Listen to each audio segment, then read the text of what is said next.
One of the questions we often get is, well, there's already a spouse or a family member living in the home. So hearing some of these examples certainly helps support the fact that really Sensi can be applied to most environments, right? Whether you have someone living with you or live alone. But we've had so many powerful examples of the benefits of Sensi. Two that come to mind. One was where one of our clients had fallen prior to us having installed Sensi, and after this fall, the mom was just didn't want any medical attention. Her comments to her daughter, who did not live there, lived separately, was I'm fine, I don't want to go to the hospital, so forth. But shortly after the fall had occurred, we installed Sensi, and we started receiving data about increased pain, increased swelling, and more difficulty with movement with her activities. And so definitely, this was targeted or flagged as a change of condition. We had received 30 notifications within a 10-day period of expressions of pain. And the client's tone, shifted, since he picked up on the fact that these expressions of pain seemed to become more severe and intense, especially, in her back area. There was mentions of lower extremity swelling and difficulty walking.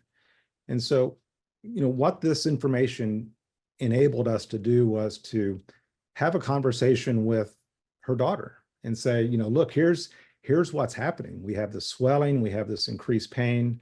And because it was, data driven, it was in real time, it was strong enough message for the daughter to get mom to the hospital. So, there was this connection between a worsening condition and the fall that had happened a while back. And so, what ended up happening was that our client was diagnosed with a sacral fracture, which required some surgery. So, this allowed, that procedure to take place and for her to be able to return home. And of course, we made adjustments to our plan of care to, to accommodate that increased mobility or decreased mobility and so forth. For our clients, we were with, during the week in the morning, and they had just canceled their weekend visits with us. Dad's okay, he's doing better now. I think we can start to kind of pull back on the amount of care that we have in the home.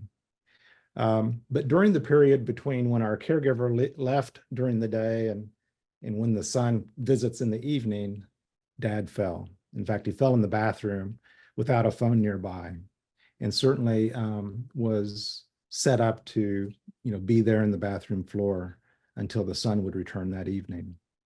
And so we were able to, contact the son, get some help for Dad. And as a result of that, the son was able to see that care was still needed, that pulling back on the hours was perhaps not the right decision. And so they were able to, reestablish, additional visits with us.